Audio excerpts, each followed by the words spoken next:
Testing, testing, testing, 1, 2, 3. All right, everyone, hello and welcome back to another Friday night live stream here at Christ-Centered Ironworks.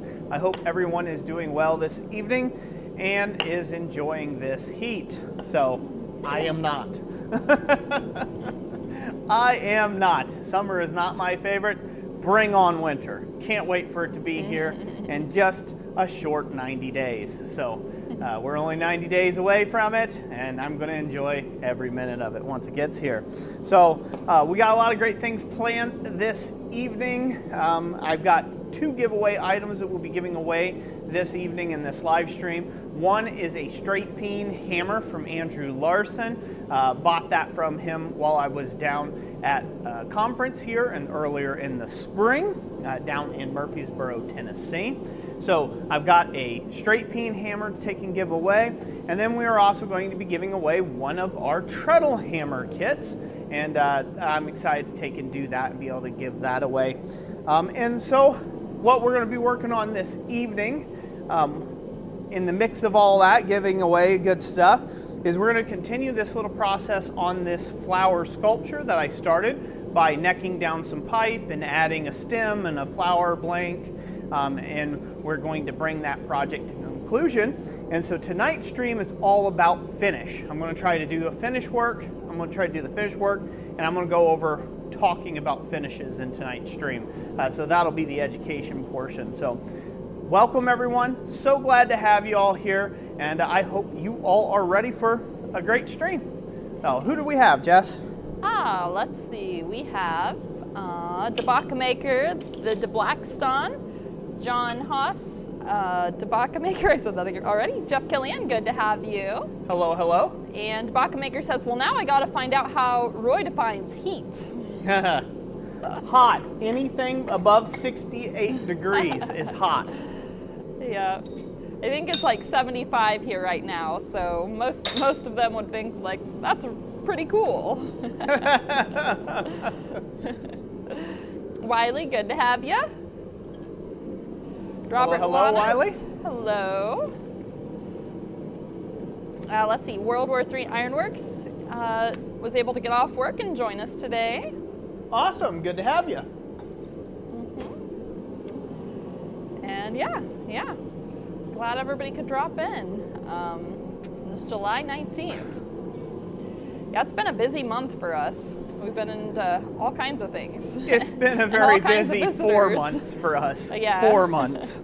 Oh, it's been one thing right after another, going from one thing right into the next thing. So with almost zero break. So, yeah, it's been busy, hasn't it? Yes, it has. James says, Roy's sweating. And Speargrass says, that's still cold. Justin Ray agrees with you on heat. Yeah. And Debaka says, that's our air conditioning target. Oh, Lord. That's terrible. You guys need to get better air conditioning targets. I'm going to zoom up on this, Jess, and then I'm going to have you move into the anvil so I can show kind of what I did. All right. Or what I've been doing, but I'll let you know when I'm ready. Okay, WAR is your initials, not World War III. Oh, cool. All right, let's go to camera 2, Jess. I'm going to show this off real quick. So if you guys remember what we had done in the last stream is we attached this. Everything okay on your cam, babe? Yep, I was just brightening up a little bit. Basically what we've done is we have attached this stem. We forged a stem. We went ahead and riveted and peened up a centerpiece to this, this little floral element or this bloom that we made up in the last stream. And then what I've done, off stream, I had some time one evening. What I did is I added like a little twist and a little swirly gig to that stem to make it look a bit more organic and not just a straight stick, and to orient the flower in the proper viewing angle or orientation. So that's what I've done. If you've missed the last couple streams, basically what we did is we necked down this pipe, we forged this little pipe vase, and then once we were done with this little pipe vase, sorry, I'm being distracted, I'm seeing a little mouse running in the shop there. You see it, Jess, over there? A mouse? It's run down by that bucket over there. Oh, yeah. Anyways, sorry, back on track. Squirrel. or in this case, mouse. So what basically we did, we just necked this pipe down, but we didn't neck it all the way. We stuck a 1/4 inch rod or stem in it, well, roughly 3/8. This is 3/8 inch. We forged it down and slipped it down in here and then necked down the pipe the rest of the way to make that trapped in there so it won't come out. And that also seals off this portion to this portion, and that's very important for what we're going to be doing this evening. I also gave these little ends of this flower kind of some curly cues to it, again to make it more expressive, but we're going to get this all finished this evening. So we got this to where this thing sits really nice, sits really flush, stands on its own, but it's a little top heavy as you might imagine. So what we're going to do this evening is we're actually going to take some copper scrap. We're going to melt it down in this little bowl here, if you will, in the actual gas forge. We're going to go ahead and smelt it down, and we're going to pour it in the bottom here to make a counterweight. So this way this will fill up, hopefully. This portion in here will fill up with copper and create a much heavier base. So this way this thing will stay upright and be less prone to tipping and falling over. The copper scrap that I got here, this is actually all these are all basically the slag or dross that comes off of our copper blanks. When we cut our blanks out of copper, that's all the dross that comes off the bed, basically. That's the wastage. So that's a mix of oxygen and copper there, and a whole bunch of other things, and little pieces, little chunks of copper that kind of fall out from in between. We save every ounce of it around here. And this makes like perfect casting media. So that's what we're gonna do. We're gonna fill this bowl full of that stuff. The copper dross. This stuff melts down by a lot, so it's good to add quite a bit because it reduced quite a bit. So we got a full thing of there. And we're gonna set that in the forge and get that melting.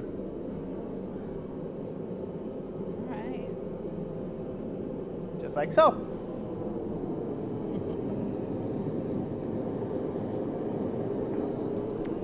Pumpkin Patch Forge says it's 82 in your old stomping grounds. Ugh. And that's why I moved.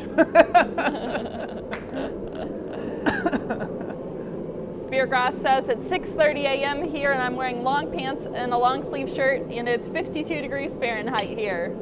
Where is it? In Australia. 52 in Australia? degrees. Yeah. Yeah.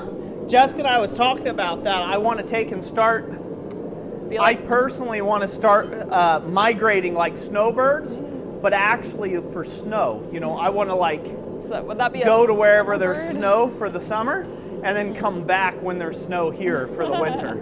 So the perpetual Eskimo. Yeah, exactly.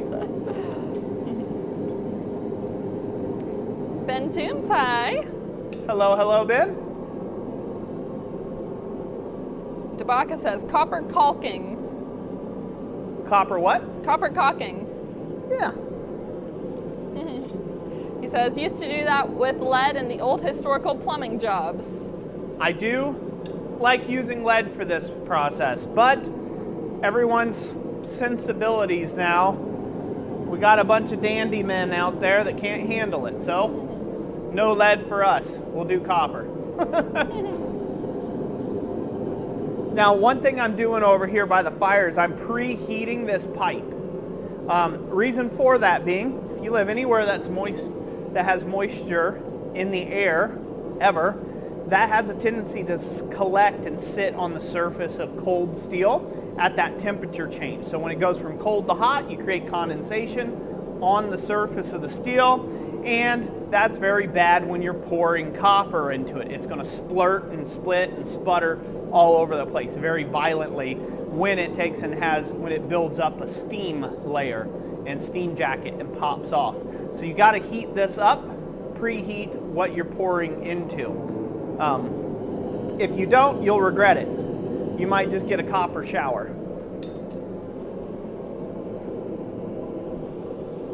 Robert Lass says he was being in HVAC, my average temperature for the workspace is 110 degrees. Woohoo! He saw a roof earlier that was, I think he said 145. Nope, I don't miss those days in the shop. Heck, I miss days in the shop, period. So here recently I've just been working on running the business and building Jessica's studio space out. And so I have not had much time in the smithing shop, unfortunately. So that is changing. Project's coming to a close, and that's a great segue into our upcoming member stream tonight. Our upcoming member stream will be showing off Jessica's new workspace. I've built her studio space here in the shop, up in one of the lofts of our barn here, and yeah, that's what I have been busy at on my evenings and weekends and every spare moment that I can spare. That has been my project as of late. Hence, no YouTube videos for a little while. I've been really embroiled in that process. So, but it is slowly but surely coming to a close, which I'm excited about. Just A, to see it done, and B, to see her move into it and have some fun up there. So tonight's stream, we're actually going to be streaming from her new studio space, and you know, and show you guys off what I have been up to and why I have been absent from YouTube with regular form content. So hopefully everybody will like that, and it ought to be a lot of fun.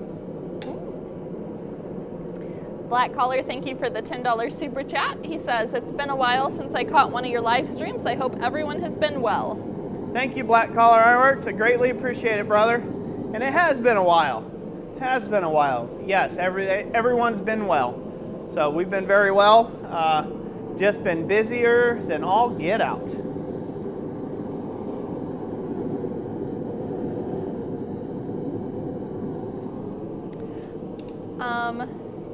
Dana, send us a message after this stream and we'll get you hooked up, brother. What's that?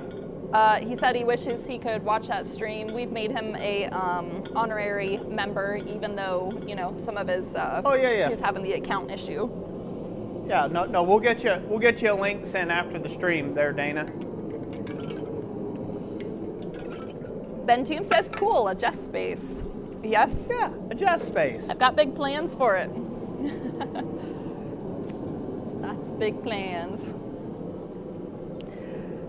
Yeah, a few announcements on for those of you who are on our newsletter list. This month, our giveaway, we are giving away a digital download each month, and this month it is the Extra Hand DIY tool holder.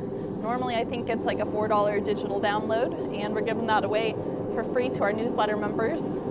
So if anybody is not yet on our newsletter list, but you want to join, there's a link down in the description, and basically we've kind of got some behind the scenes, like recaps of our most recent YouTube videos and stuff along those lines. So, yep, check it out if you're not on it yet. Basically, we're trying to build a way of reaching out to the community external of YouTube, you know, because sometimes they just don't notify people about stuff. So, you know, we post on upcoming events too, and upcoming live streams and things of that nature.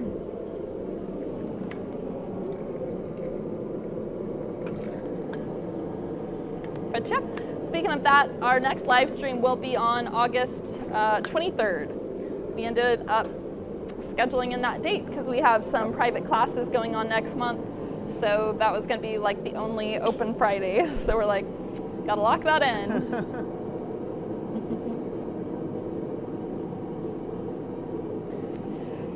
Brian Lucas Project says sunny 80s and low humidity in Dayton, Ohio. Yuck, yuck, yuck. At least you got the low humidity.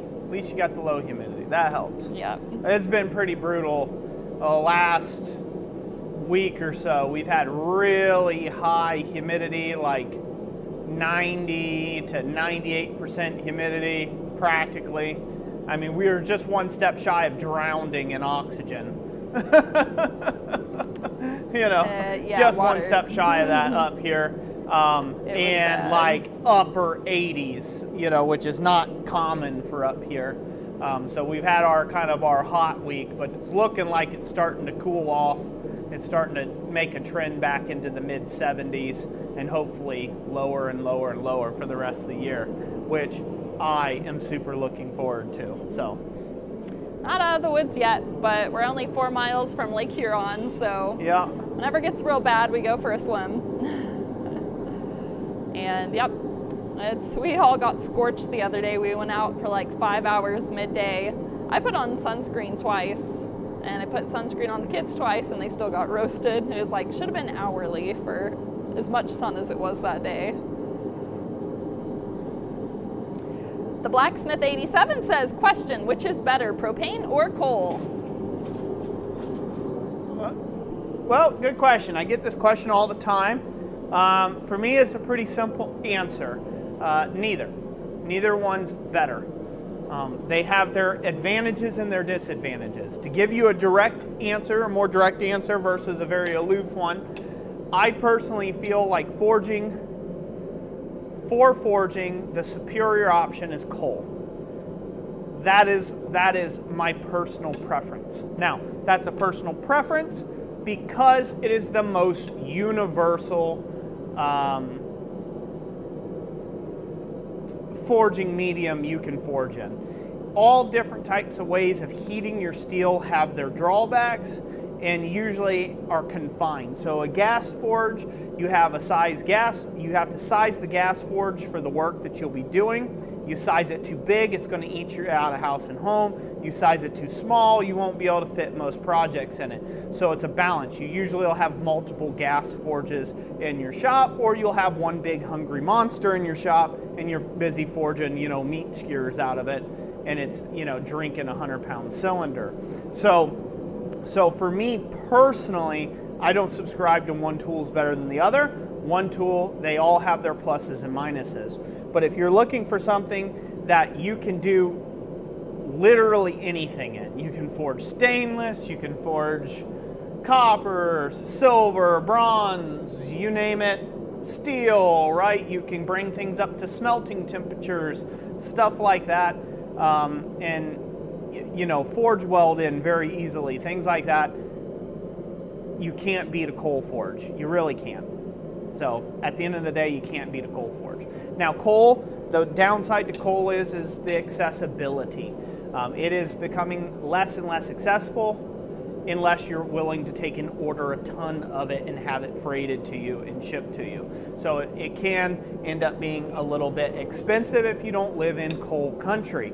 So therefore, the most commonplace item is gas forges. Gas is the most common. But as far as cheap, easy use, universal, to be able to use it in any way that you want to take and use it, put in whatever shaped item you want to put in the forge and get a heat on it, coal is far superior, and that's in my personal opinion. Now, personal and professional opinion. In my shop, I have both. Right now I'm running gas forge, a little Mr. Volcano gas forge in the shop because of ease of use. I could sit here and talk to you while that thing's melting copper, and I don't really have to worry about the bottom of that thing melting out of the crucible and finding its way to the bottom of my fire pot in my old coal forge. So I'm just using it because it's convenient currently. It's a convenient way of doing things. And I don't have to get covered in some soot and grit from the coal forge. So again, it's a conveniency play. It works out fine for this particular process. Yeah, but I have multiple gas forges in the shop. I have multiple coal forges. I have multiple ways of heating material up and forging them and bending them. None of them are far superior than the others. Long-winded answer, but that's what I'm great at. Speargrass says, just to be controversial, charcoal is the king of fuels. No, charcoal is the king of deforestation. Yeah. Hey, some people don't like trees. Yeah, I've met those weirdos.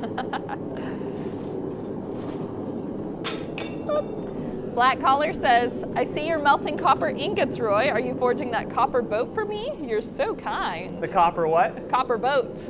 Oh yeah, a copper boat. Yep. Smelting down some ingots. That's right. Be the tiniest little copper boat you ever did see. We definitely got enough copper melted there. I think I might be ready for a pour here in a second. Okay. I'm going to go ahead and heat this flour base up just a bit more.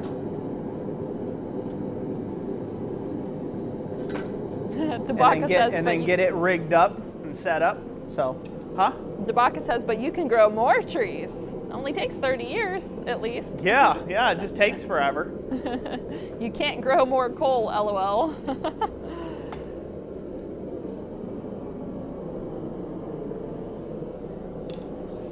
I'm not an eco nut, but I do like my trees, so. C&J Forge says, if I could only have one forge, it would be coal because it can do everything.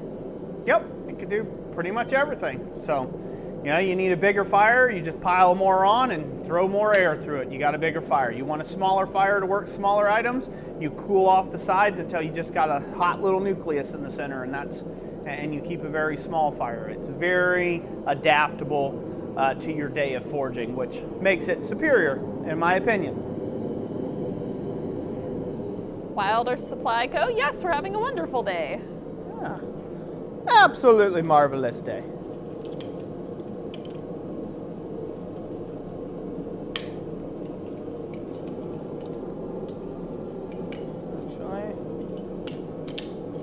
Get this rigged out just right to where it sits nicely.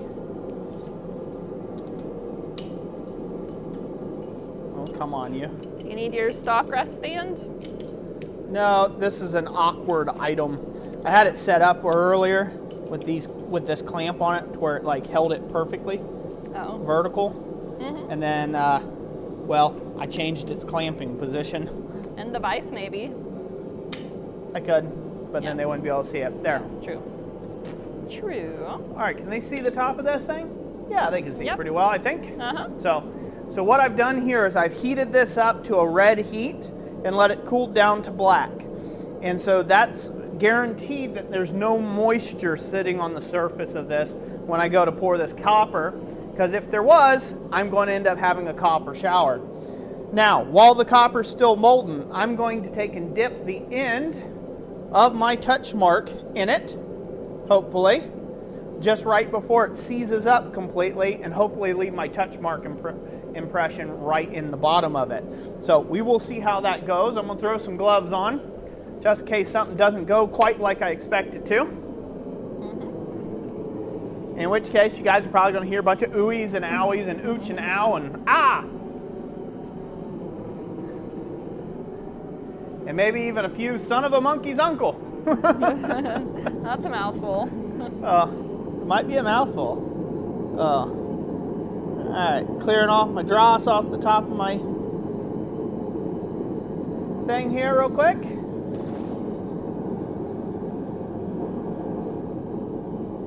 Grabbing it. And let's pour it. See what we do.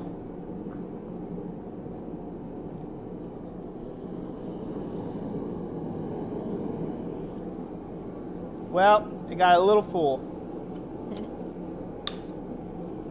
I went a little full with it. I'll have to wait.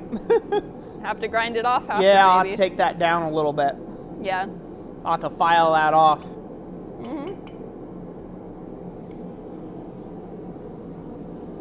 But we can let that cool down. You can see how much that pipe absorbed that heat really, really quick like. So we'll let that cool down. I know that's anticlimactic, huh? It was sparkly there for a minute. Yeah. To show, so obviously I won't be able to stamp it now because, well, it is what it is. Never mind on that. I'll have to touch mark that one here in a little bit. So if you guys notice something, and this was on the anvil top, Olga's cool, nice and cool. I'm going to set this off to the side. I'll show off the result. You see the button in there? Button. And that'll give me some weight in the bottom to help hold this upright. Pouring that copper slug in there, but I got to file that off before we can finish it. But I'm going to set this off to the side for a second. Somewheres. You know, we'll just drop it to the ground. That'll work. All right. I'm going to take this copper out. I want everybody to pay attention to it. It'll be on the anvil surface. I'm going to pour it right around yay here somewhere, okay? This is what I'm talking about. There's moisture in the air and it settles on the surface when I pour stuff, you see it popping? Did you see that pop? Yep. So when you pour something out like that onto a surface that's got moisture in it, it pops and sputters. Now this particular one must have had a little warmth in it here. It didn't go too bad, but it did hit one area where it just popped and went ahead and sprayed some copper stuff there. Copper droplets. Yeah, some copper droplets. But now I can save all those copper pieces, and I'll put all those back in my tin, and I'll re-smelt that down again into something else later on. I've also played with enameling those a little bit and attaching them to other pieces. It kind of makes for an interesting They make an organic interesting effect. texture. Mm-hmm, Yeah. yep. We go back to main cam, Jess. Okay. Oh. I'm gonna go ahead and turn this off. That way I don't have to yell over the thing. In fact, I'm probably talking too loud for everybody right now. Ben Toom says, why copper? Why not lead? Safety sallies, that's why. Ben? Safety sallies. Because I thought about it. I got a whole bunch of lead. I was going to do lead, and that's my preference because there's, it's nice, it's easy, it's quick to melt down, not as much fanfare, it's soft, easy to work with. Problem with that is like I said, safety sallies. When it comes to lead and lead exposure and making you crazy. Maybe that's what's wrong with me. Huh. Oh. Yep. That's the main reason why. Again, safety sallies. They exist on the internet. So that's why I end up opting for copper. If you have lead, I can't recommend it. I have to put my legal disclaimer in there. Roy does not recommend the use of lead.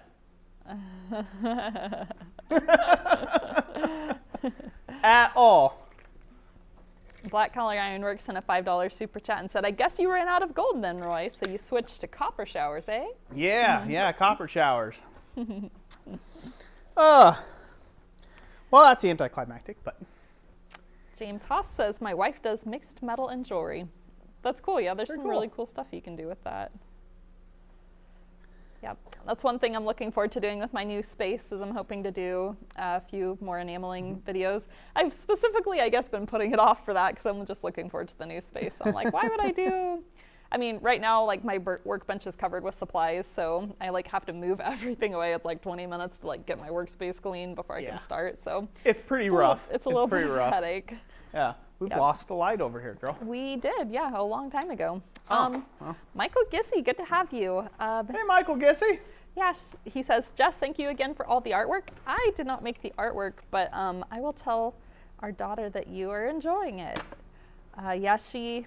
Our oldest daughter, she just started her own Etsy shop, and she's been making all kinds of hand-painted things, but last member's stream, we had shown some of her artwork off. It was just getting ready to go to a local gift shop, and she was doing hand-painted watercolor flowers. And so she actually got her first 2 commissions from us showing off her artwork there. And then so she's gone on to start an Etsy store now where she does custom watercolor paintings. But anybody else who's interested in having a flower painted, if you want to, you can check out her Etsy store. I have a link down to that down below. And her shop name is Flora and Fox Designs.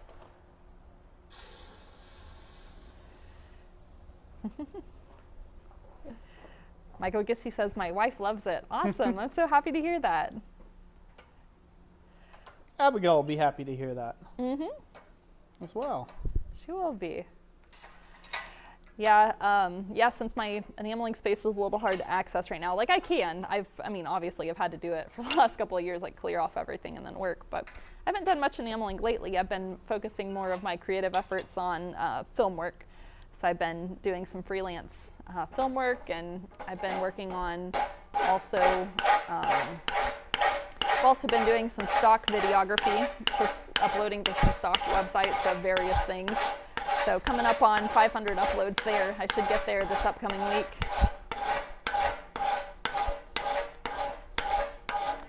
Yeah, Possum. I'm glad you and Lauren are enjoying the painting also. Yes, you were her very first custom commission, Keith.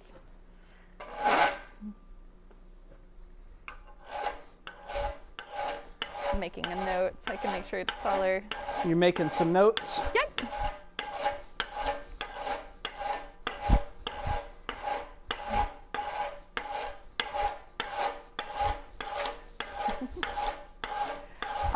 Yes, Keith, I did get the copper pennies.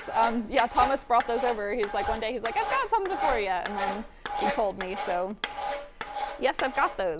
I'm gonna probably use them for, probably for making some little samples. Ben Toombs, I just got a Falcon 2 Pro laser if you have any ideas. Is that a, like a wood engraving laser? I have like an entry-level one that was sent to me by, I'm drawing a blank now. I was sent an entry-level one, and we use ours occasionally for making some like signs and some wood burn spoons and that kind of thing. One thing I have wanted to try with that, a good crossover for into metalworking would be to take and paint a surface of a piece of metal, like I don't think the color matters, but paint it and then use the laser engraving to basically mark out a design and use that as your guide for like doing chisel work on it.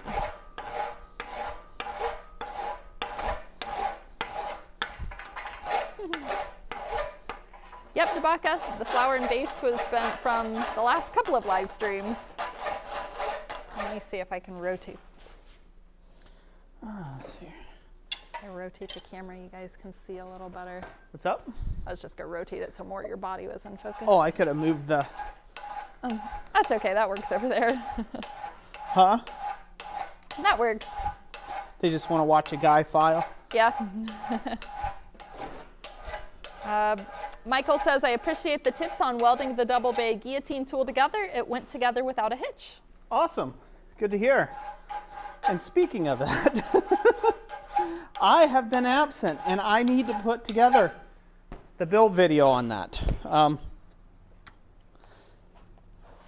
Yeah, I need to put the build video together on that one. It'll make it a lot easier for people. It's pretty self-explanatory, that double bay guillotine tool, but there is an order of operations that makes it easier. Definitely makes it easier to put together. So, worth exploring.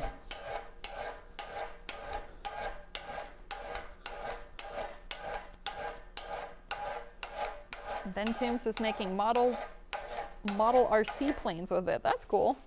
Making what? Model RC planes with his wood burner. Oh, is that what he's done? Uh-huh.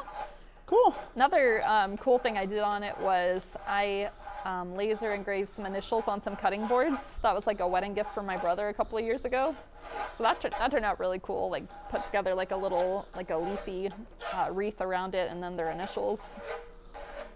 Yep, there's all kinds of neat things you can do with them. CNJ Forge says, I watched a guy file enough today. That guy was me.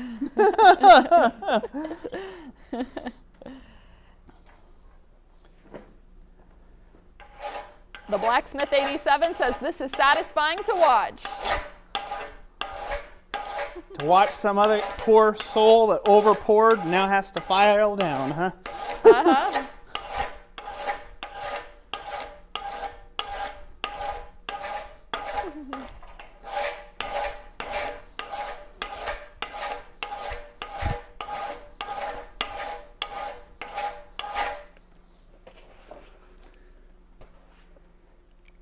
Some of you might be like, why don't you whip out the angle grinder and get it done already?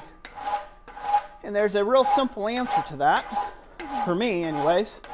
If I whip out that angle grinder, being allergic to copper as I am, I will have the fine dust get in my lungs and won't be good.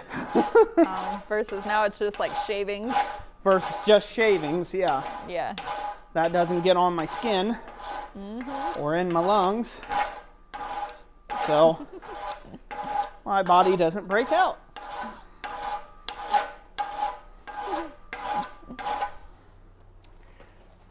Black Collar says, I might have to splurge buying some flower paintings with the Super Chat fund. She would love that. She is over the moon when she gets orders. She is she's trying to save up to have some of her digital designs printed because you have to buy some of it in bulk in order to get a decent price. So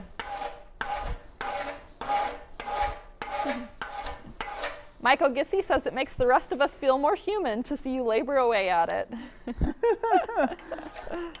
Well, good. I'm glad I can make you feel human. Roger Caldwell says, by the way, happy belated anniversary, you two, from the Caldwell plantation. Hey, thank you so much. Thank you. Thank you, Roger. Yeah, we just celebrated 17 years together. For those of you who are not in the know. Oh, on July 16th, huh? Yep, that's right. Yeah, we had a work day that day and then a birthday party in the evening, so we waited to celebrate till yesterday. But we took the day yesterday and went with the kids, and we went to Alpena to go on the shipwreck boat tour. And so they have a glass bottom and part of it like 2 glass panels, so you can see the shipwrecks there.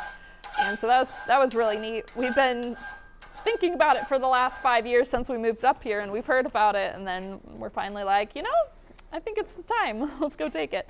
But it was a beautiful day. It was sunny, and the water was pretty smooth, and made seeing some of the shipwrecks pretty easy. The first one was kind of cloudy, like the water was a bit more cloudy, but then like after that, it was maybe shallower, and also the water was just really clear, and then it was like sandy too, so it's reflecting the light really nicely.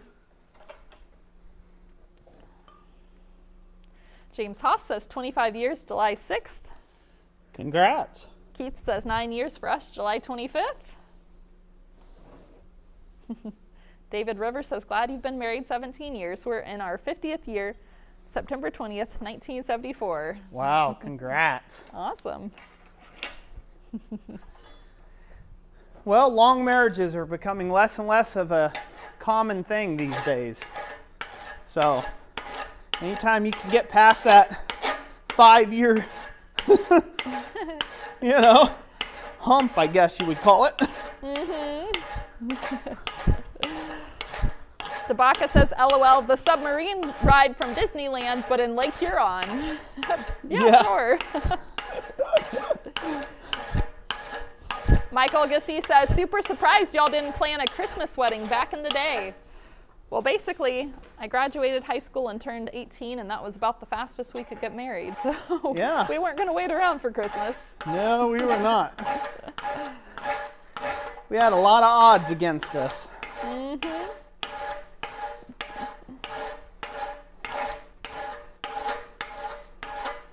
Berserker Beard Sweat says 12 years next month. Woo! Congrats. Awesome.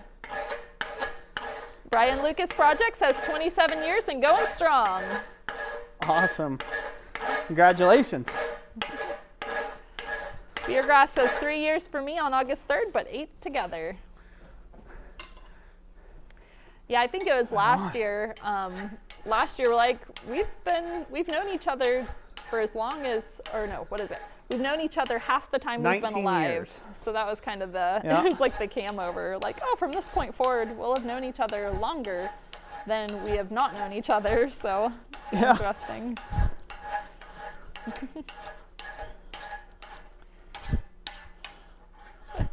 Pumpkin Patch Forge says, we are on 20 some odd years. We don't keep track.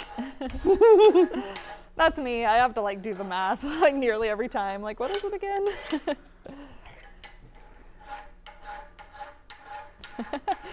Black Collar says, we'll see what Uncle Black Collar can do.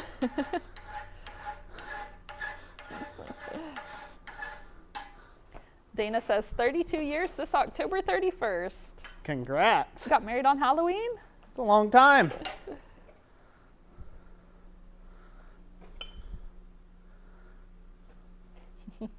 Keith says, I got married the year after I graduated. Definitely had our 5-year hump, but stuck together and stronger than ever now.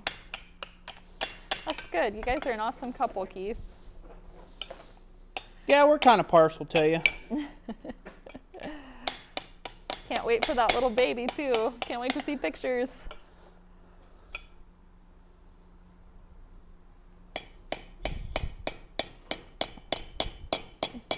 Ben Strickland says 9 years in October. Second time around for both of us, but we got it right this time. Good.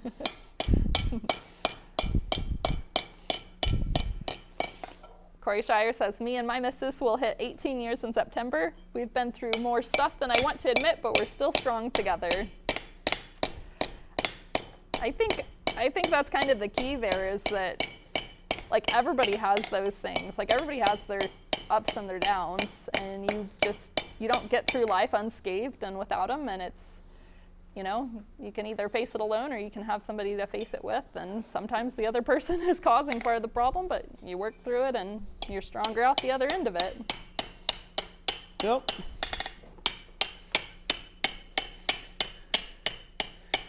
Yeah, it's kind of funny, you know, the amount of odds Jessica and I had stacked against us when we got married, you know.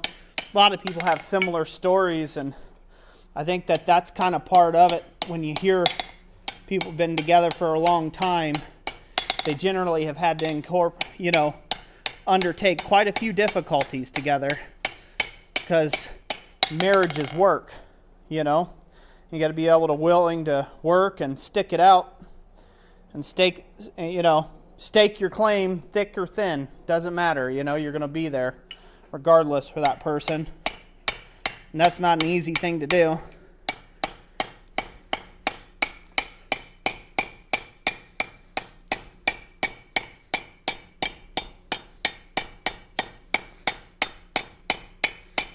But it's a pretty common theme, though. Those who usually have been married for a long time have a very similar story to it, you know. Like, oh, we've been married this long, and we went through this, or went through that, or, you know, parents didn't like me, but we did it anyhow. That was my story. That's right. Yeah, he was just retelling the tale the other day. It's like, yep, he asked for my parents' permission, basically got a no, but then again, I was going to be 18 anyway, so it's more of a formality. So I figured I'd go the gentlemanly route, right, and ask for Jessica's hand and marriage, and yeah, I got a flat no on that, and so I went ahead and went the rebellious rogue route and proposed anyways, and went on. I went on per the schedule. Said, well, that's unfortunate. I was hoping you'd say yes, but since it was a no for you, it's still a yes for me. Yep. Berserker Beard Sweat says, my wife was once my landlord's daughter. I got evicted. Well, I mean, you kind of deserve that one.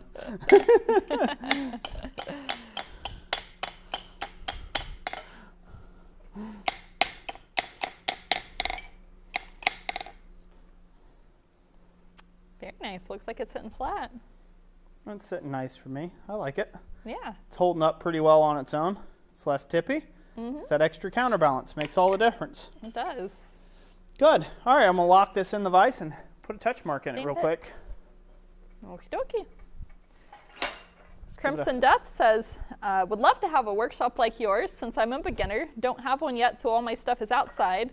During the winter, it's pretty bad.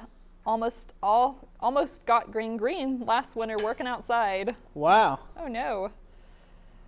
Maybe portable. Maybe you could do a portable pop-up tent to begin with, at least to keep the snow off. Yeah. All right, let's go to the camera number 2. All right. Oh, they can't see that. Ben Toom says, I knew you were trouble. See how I finished that off? Uh-huh. Been filed. I put a touch mark in it. It'll sit there nice on its own now. So you should just be able to, if you got it right, you should just be able to set it down. And it's good to go. I mean, it's not going to stay up in any earthquakes or anything like that. Oh, yeah. But it should just be able to sit like that. No problems. Yeah. I mean, you could always weld it to a base if you needed to, but I like it. I like it. It's more streamlined. It looks nicer this way, I think. It does, yeah. Shade Tree Forging says, I got your stickers in the mail. Thank you very much. Awesome, Shade Tree. Very welcome. Keith says, I asked permission when we were out in a hunting blind, so he had a gun. It would either be a yes or I would never know. LOL. That's good. I got a, yeah, it was interesting. It was more the mother-in-law didn't like me as much as and the father-in-law didn't really say. He's like, kid, I don't think you really know what you're getting yourself into. And then her mom was like, no, not until she's 30. She's going to go to college. She's going to go do all these great things. And I married her straight out of high school. So let me tell you, I'm still paying for that yet, 17 years later.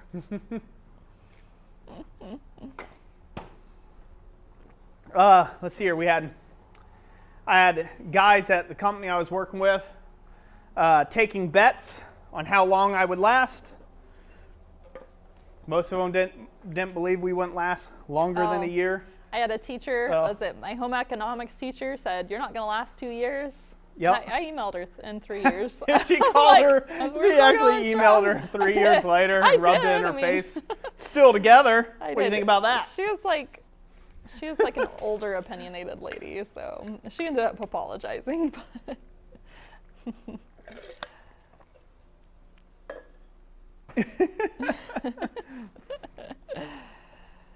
Good times. Jeff Kellyan says, we ran off and got married, then came home and told everyone. That's like the easy route in a way, though. It's like, it's already done, so they can say what they want, but. But is it the easy way? Is Think about that for a second. You're just delaying all the issues till later. It's just issues deferred. That's all that is. I guess. That's just like, oh, well, since you did that, right? It's just issues deferred is all it is. Oh. Corey Shire says, that's why you left home for the other side of the country. Might have been some of it.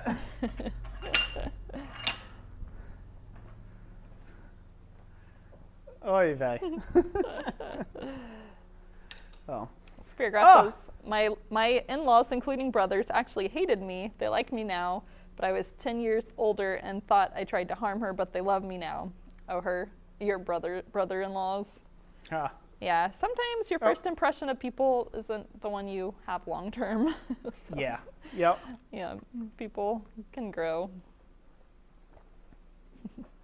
The Blacksmith 87 said, I made a fire poker for my neighbor and made some good money. Very awesome. That is the beginning of self-funding your hobby right there. It all starts somewhere. Yeah, when you can sell a few things and then buy more tools and then, well, just look behind you. You see what happens. Yeah. And then you end up eventually, one day, collecting. Maybe a bit too much. Maybe a bit too much. I'm going to wire wheel this thing down off camera real quick. So Jess, you can talk amongst them if you can actually talk, but you might just have to text back and forth because it's going to get a little loud. So I'm going to take this off. Okay, yeah, if you're turning yours off, I can actually go to the other side and talk to them over there. Okay, that'll work. I will do that. I am disappearing into the other room, but I won't be able to see your guys' comments.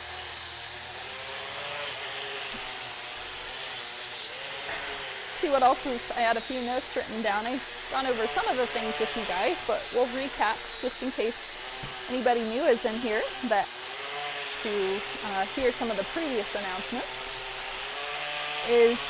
The first one was we have a newsletter that we started. We kind of revamped it 4 months ago, and so we're rolling that out twice a month now, and we call it the Blacksmithery Bulletin. And we have in that newsletter we have links to our YouTube videos that are currently that have been posted that can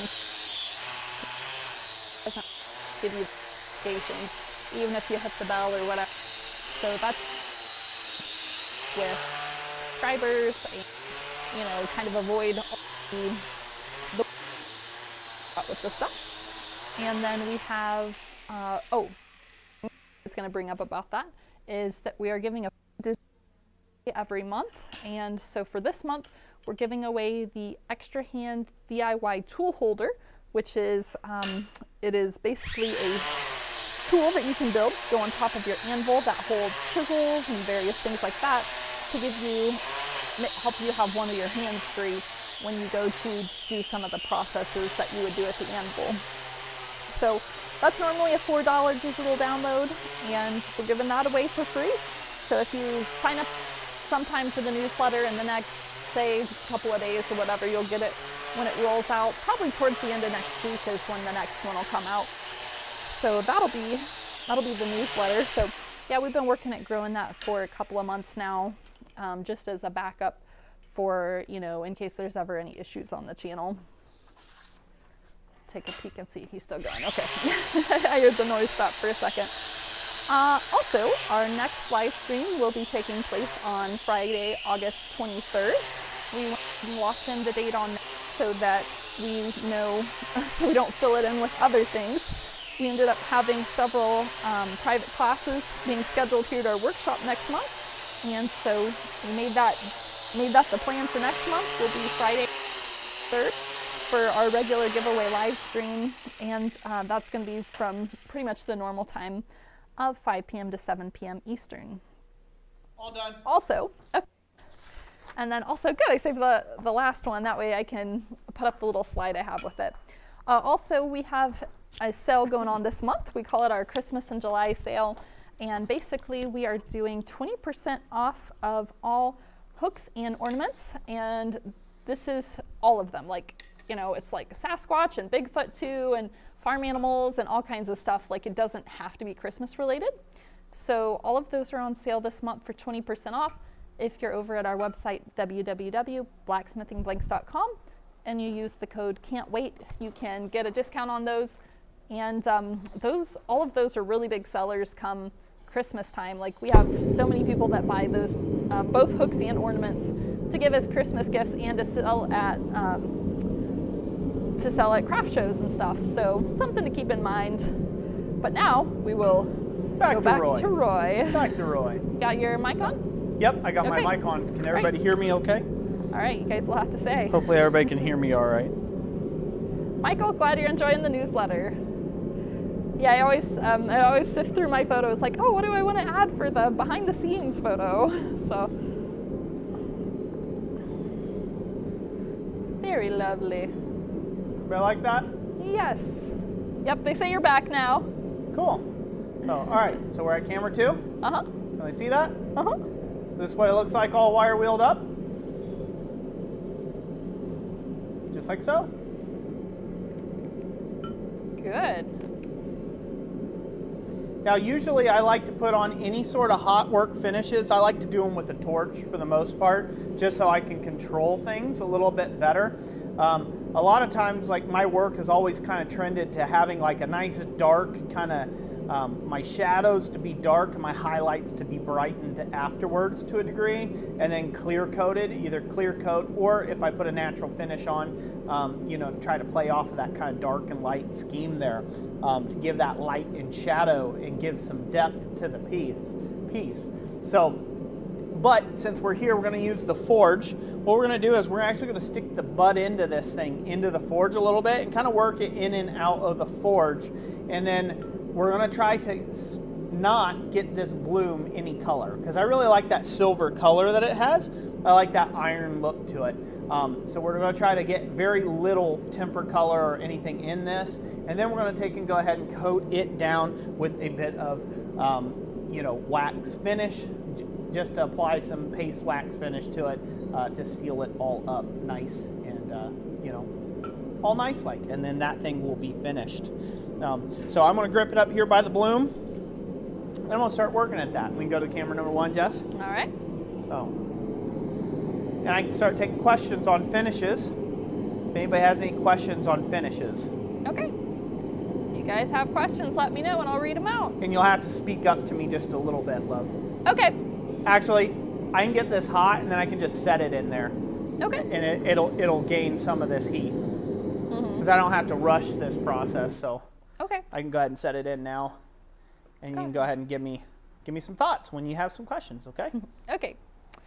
Stephen Ranty says late as usual. Late as usual. Well, you're here. We haven't given away anything yet. At least so you're here.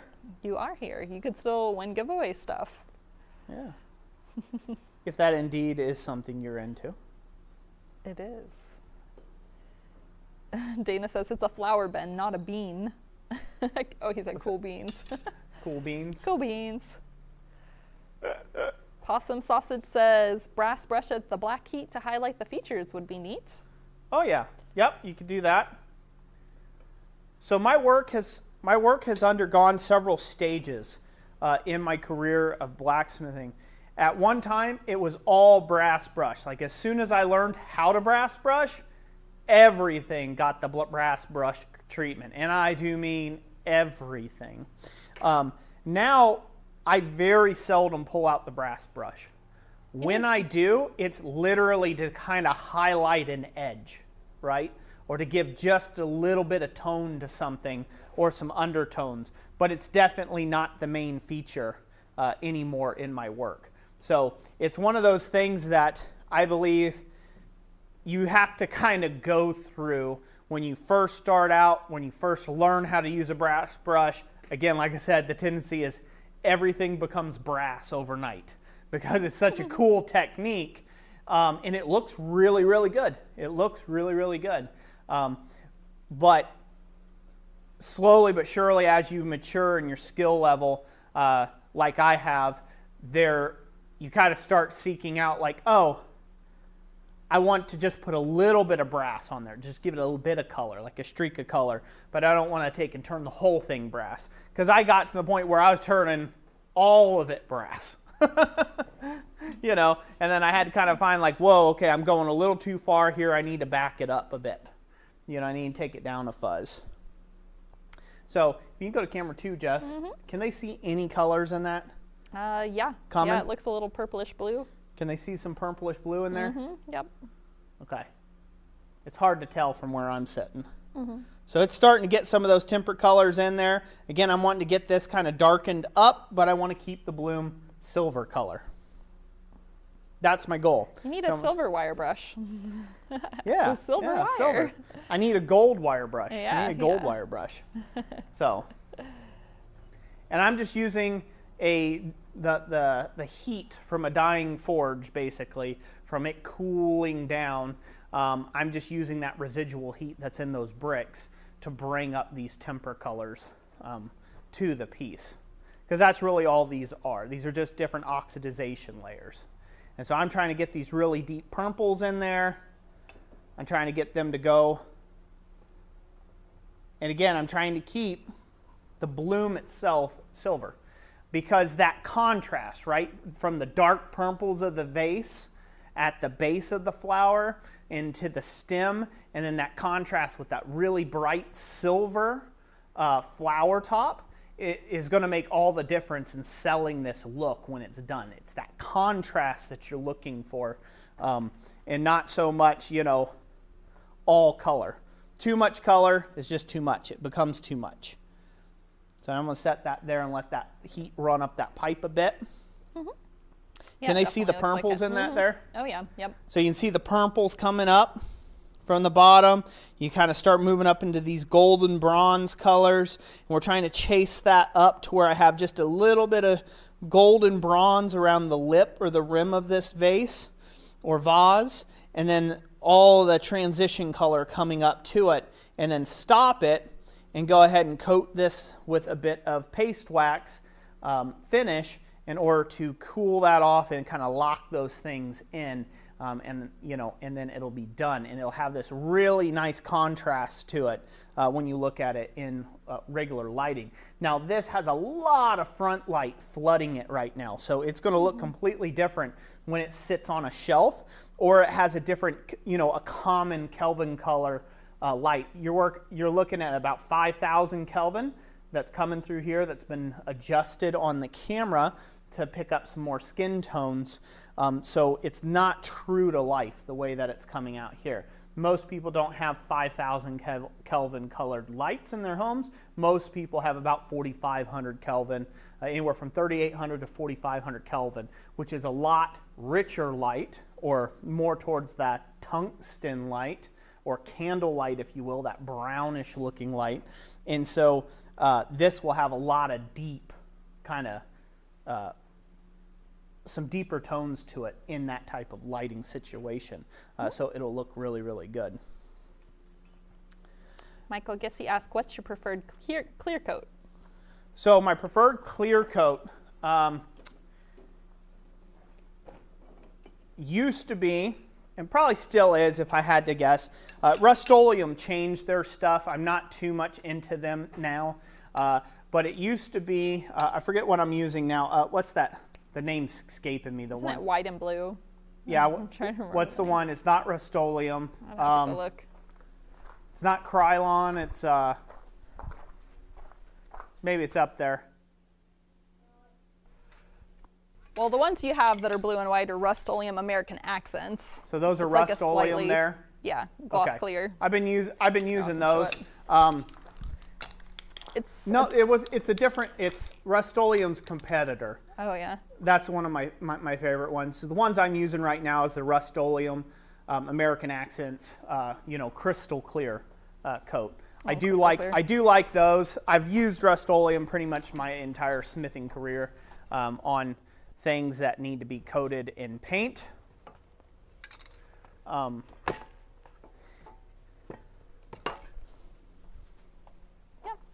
Yeah, I'm starting to chase those colors. I'm starting to get those colors exactly the way I like.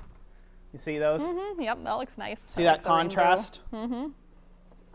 That's what I'm after.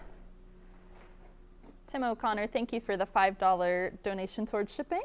Thank you, Tim. James Haas says, what is your favorite finish? Favorite finish.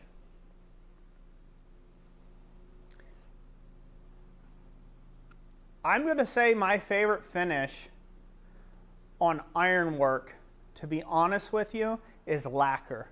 I really like when I can use a lacquer. Now, lacquer finishes are not as tough as like a clear enamel finish, so they don't hold up as well on exterior projects, but I really like a lacquer because it doesn't hide the details or the pits or the hammer marks of your metal as much as like a regular, a hard enamel finish might. It doesn't cover as many sins, so to speak. So you have to be a little bit more, careful with your forging. I kind of want to talk a little bit about finish in a way, like hopefully I can help change some minds on the way finish is. Usually it's the boon of blacksmiths it's the bane, I should say. It's the bane of blacksmiths to use paint on your ironwork. And that's been that way for a long time, just because it seemed like forged character should have forged character, right? You should be able to see some of those gentle surface undulations, and you should be able to see that this thing was forged. It's not this mass-produced, powder-coated, painted, painted thing, right?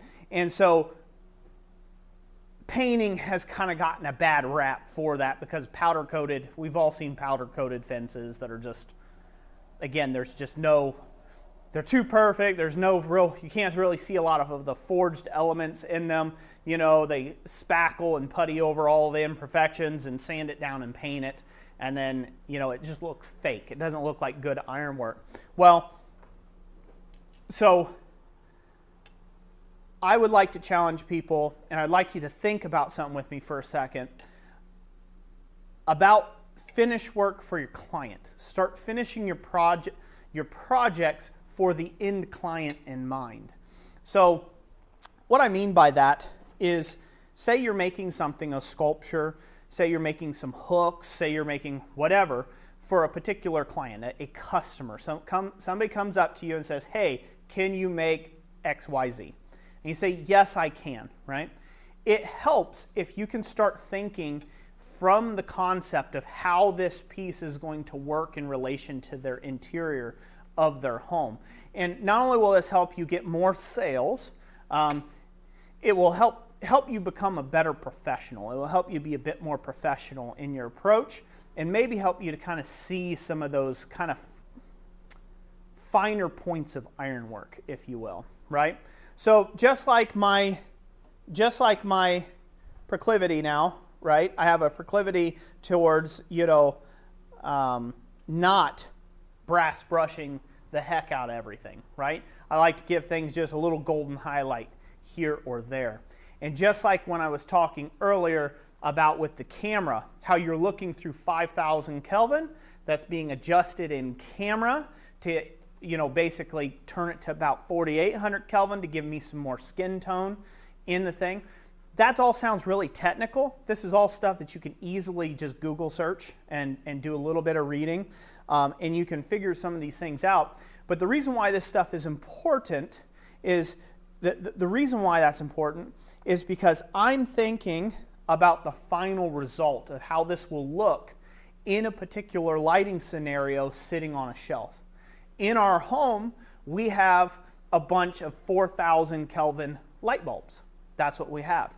And so we tend more towards those orange colors. We tend more towards instead of the cool blue colors, we're more towards the candlelight colors. We have a lot of wood in our home, right? So when this sits on the shelf in our home, we're going to have closer to that 3,800 to 4,000 Kelvin.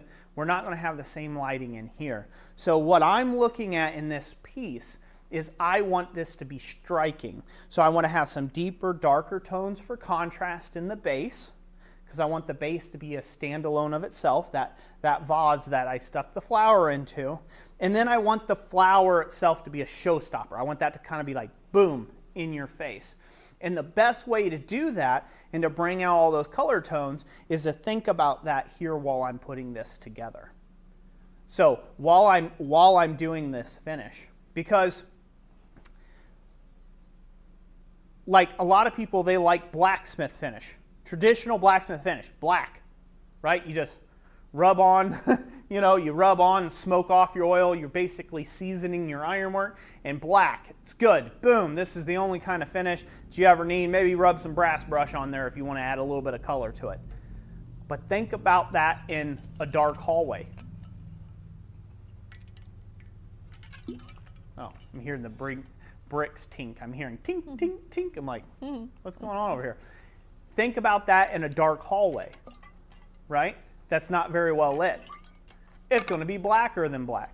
So all that stuff you're worried about, people being able to observe your ironwork and seeing that iron for what it is, which is a true statement of beauty, that all goes out the window because it's blacker than black. No one can see anything, right? It's down a basement set of steps with zero lighting on it. So you have to think about these things when you're designing for someone's home, and that level of input from you as the artist will really help elevate, right, your ironwork in the finished result and help get you those return customers and those, get those people that are coming back again and again.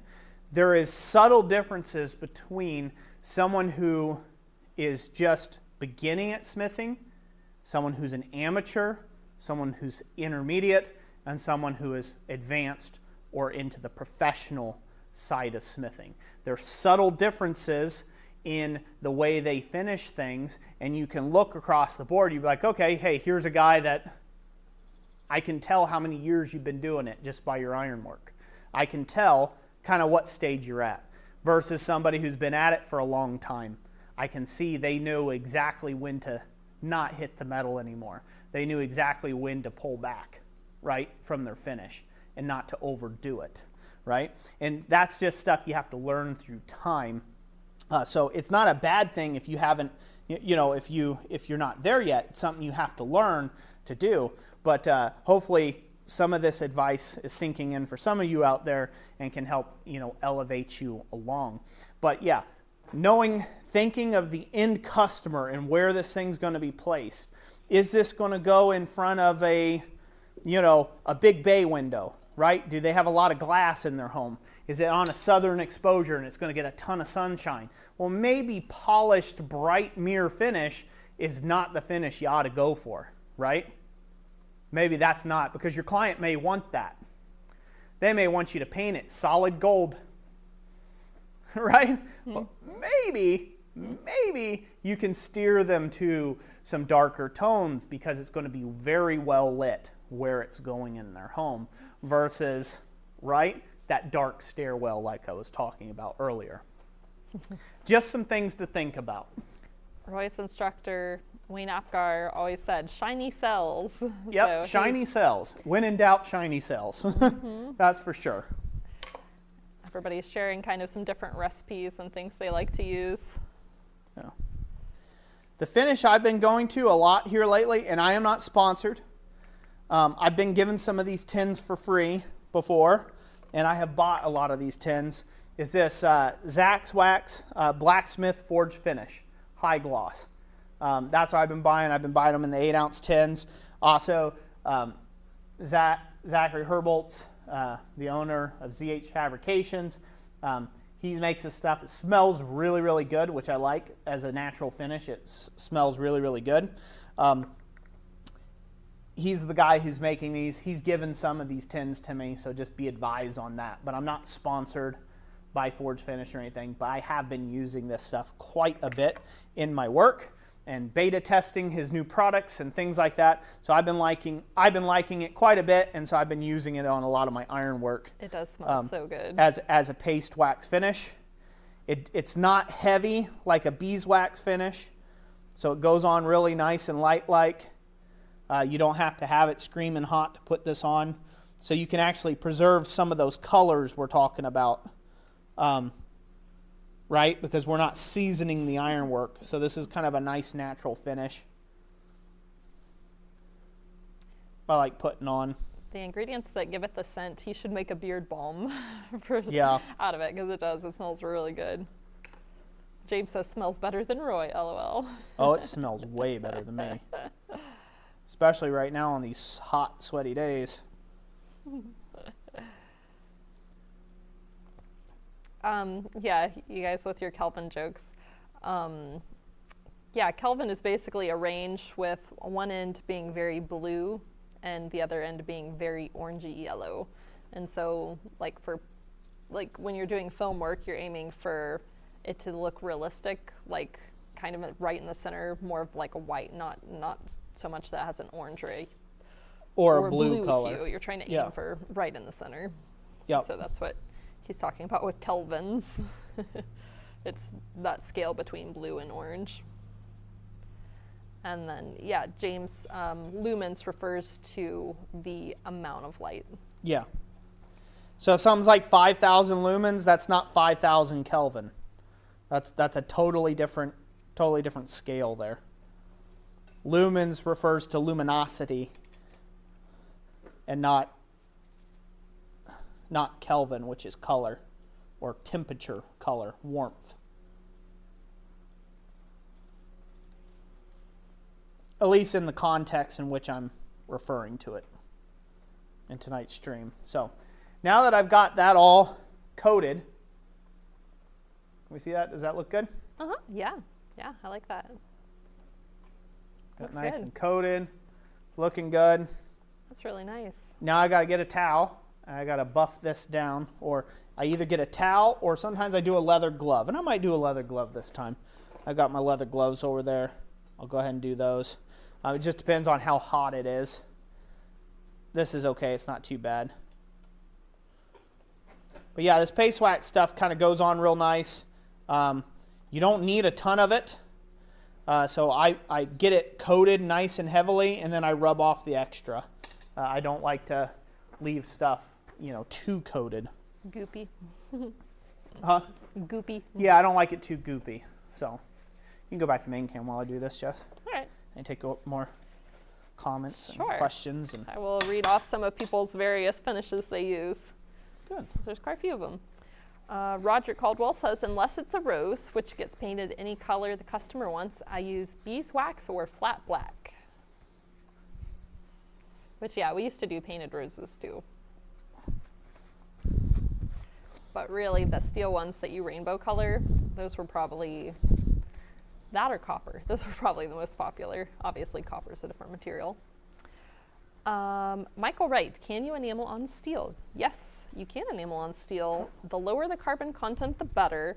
There's actually, there's a designated enameling steel out there. I'm actually really curious to try enameling on something that's wrought iron that Roy forges because, again, wrought iron's super low carbon. So I think that would go pretty good.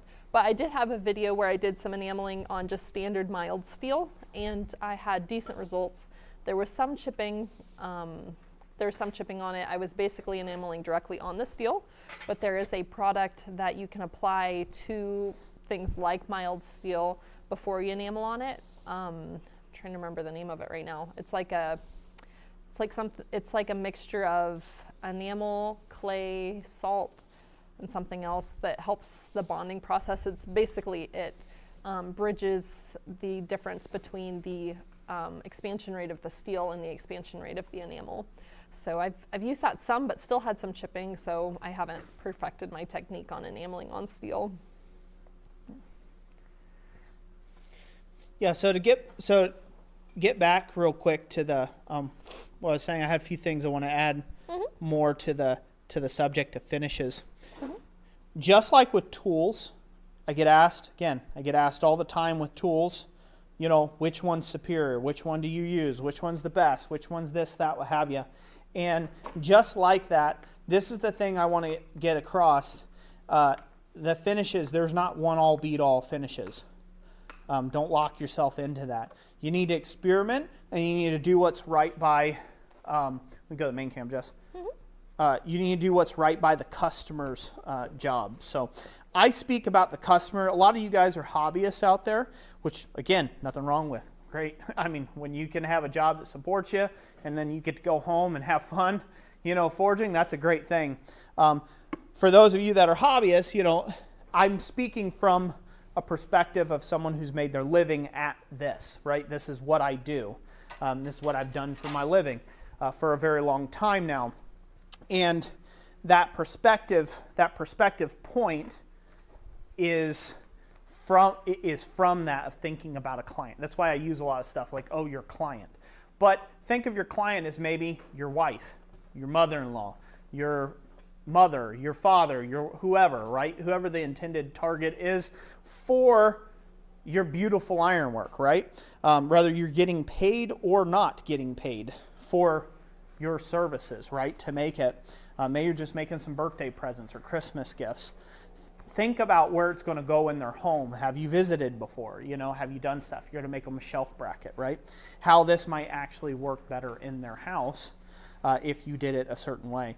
And usually what you'll find is there's no right or wrong answer there. There's just the answer, whatever it is, right? There's no like, oh, well, it's got to be painted, but it just has to be painted. Default, it's got to be paint. No, it doesn't have to be paint. Oh, default, it has to be beeswax, no, wrong, it could be painted. Maybe it would work better for that particular case. So experiment, just like with hammers, sizes of hammers, quantities of hammers, shapes of hammers, right? Anvils, same thing, sizes of anvils, shapes of anvils, you name it, right? Whatever it may be, whatever tools, experiment with those different things and don't become beholden to just one technique of finish work to do your stuff. I know a lot of people who do not like, for whatever, God unknown reason, they don't like gold leaf. I love it. I love gold leafing things. I think it takes it to another level. It takes a piece of ironwork that's a plain, humble base metal and elevates it to something else, stratospheric. I love doing gold leaf work. That being said, well, I wouldn't say I love doing the gold leaf work, I just like the result. I like the result of the gold leaf, so therefore it's worth the hassle to do the gold leaf work, in my opinion. But some people think, oh, it's gaudy, it makes it look nasty. It might look nasty in a hunting cabin. That's basic and rustic, right? It could be completely out of place, right? It could be completely, just like an acanthus leaf would be completely out of place in a modern chic home, right? Like where it's very sterile and straight lines and straight pipes everywhere, right? I'm talking to the people who like cable railings for whatever god-awful reason, right? Those people out there. Having a bunch of Baroque ironwork is probably not in their future, and it would look terrible. But again, don't be afraid to experiment with different finishes, applying them, trying different ways of texture, contrast, right? Doing color, no color, shiny, dull, everything in between. Experiment with that, even on the same piece. And by that experimentation, a lot of times you'll find your own style, your own personal style in that. And that's really the only way that you're going to find your own personal style, is if you go through that exploratory process on your ironwork. Because if all you do is spray paint it black forever, some could say, well, that's your style. No, it's just a cop-out. You didn't learn anything else to do anything else.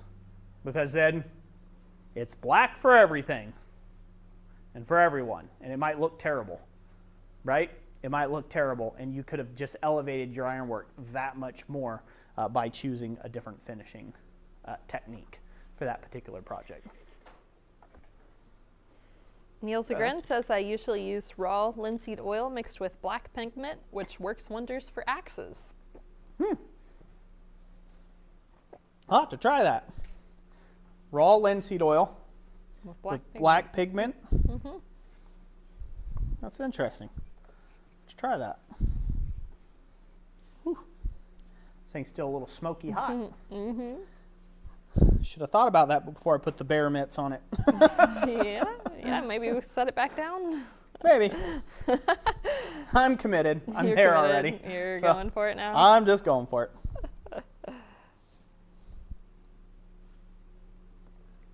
Looks like a nice little bit of ironwork there. It does.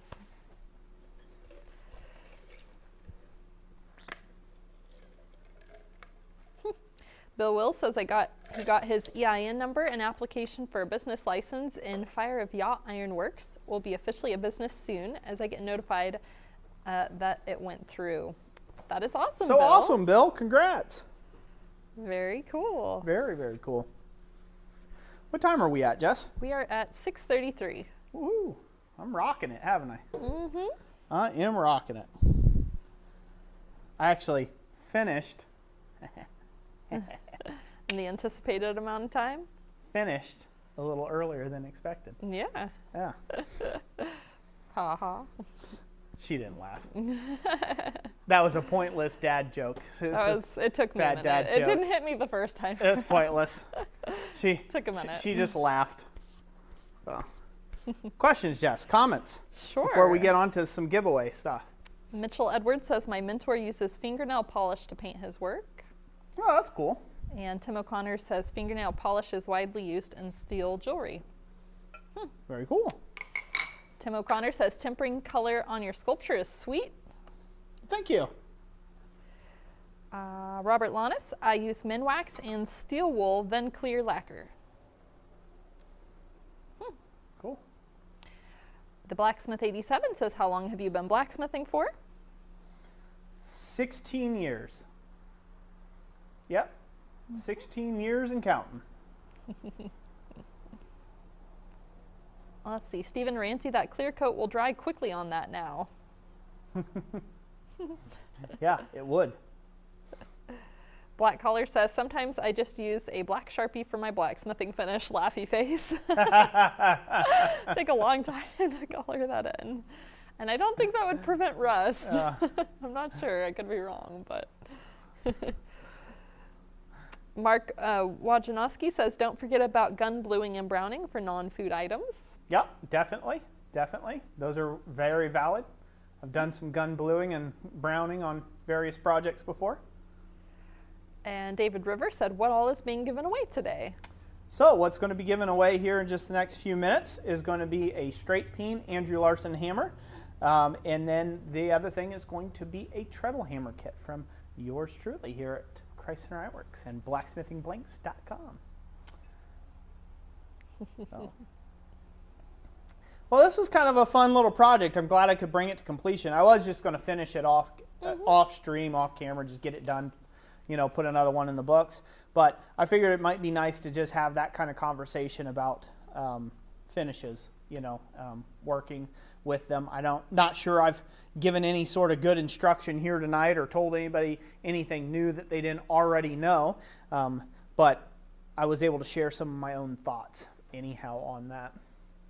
So before we get into some lives, before we get into some giveaways, I want to take and talk a little bit about like kind of what you can expect, and talk a little bit about my absence on YouTube as of, you know, that we have been at for a little bit. So I haven't posted a regular video now, which is a full-length video, in the last 4 months. So that drives me crazy. Part of it's my own fault. Other part of it, not so much my own fault. I've had a lot of stuff kind of just cascade of effects since about March of this year. So one thing that's kind of put me a little bit behind is I took on an external project before I went out of town for my conference, and that was back earlier in the spring. Then I was gone for conference. When I came back, I had a pile of catch-up work to do when I got back, and then it's been, boom, hit the ground running ever since, and I still haven't fully caught up. I've had almost zero time to catch a breather, and when I have been able to catch a breather, it's been hotter than Hades. So I have not felt like being in the shop filming YouTube tutorials just pouring with sweat, because the humidity has been unreal this year. We've had an abnormal amount of rainfall for this time of year, and mix that with the heat. So it's been a swampy, sweaty thing up here, and it's been just down outright tiring for me. So I have been neglecting filming YouTube videos. So part of the reason for that is when I do actually come back and start releasing YouTube videos, you can expect 2 things from me in the upcoming future of videos. One, I will be doing a lot of tutorial-based content. I'll be doing tutorial-based content around just stuff I want to do, stuff like this. I'm going to go back to making some projects, full-blown projects, where I explain out everything I'm doing and some thoughts I have about it. Last year, I did a lot of like non-speaking videos. See how those went. Plus, it was just noisy and loud in the shop, and so I was just trying to get in videos and get them done. And it was just easier just to have cut the chatter and just get in and get the work done. But I want to go back to taking and having some explanation videos where I talk about things like what we did this evening, which is, finish work, right? Maybe that will help somebody out there. Maybe you're struggling with finish work. And I have been let known by many, many, many people that came out and visit us at our last conference we just taught at down in Virginia, that they really enjoyed the talking portions of the videos. They really enjoyed learning, and a lot of guys happened to be working on something. My video popped up, and it turns out it was the exact thing that they were struggling with. And I kind of want to get back to that. I really like doing that. I really like the educational and the full detailed explanations. So those videos just take longer, so there won't be as many of them. They just take longer. They just take hours upon hours upon hours of time to film. It's just the way they are. I do enjoy doing them, so I'm hoping to get back to making a collection of those, so you can expect that kind of video going forward, at least for a while. I'm not saying I won't throw one in there where it's no speaky and I'm just making something really cool and letting you guys in on some of my life as a blacksmith here. But that's one thing to expect from the channel coming up this year, or towards the tail end of this year, coming up in the fall.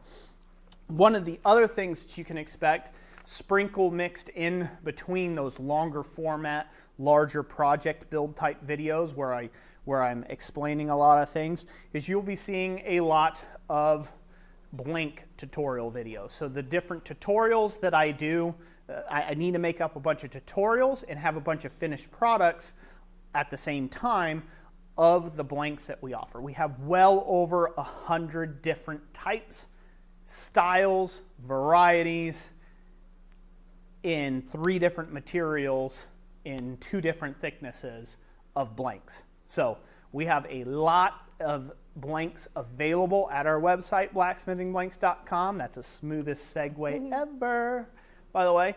We have a ton of blanks over there to help you in your journey of blacksmithing or just get you started. You know, they're a great thing when you don't really know what you want to do for the day. They're a great warm-up. You can get started on something, you know, forge out a quick hook blank, and then you're like, you know what, I want to do one now with a basket twist in it or something, right? And you can go and get those creative juices flowing. So one thing I would like to do just for the business and just to be able to have better finish, like, well, what is it? What does it make?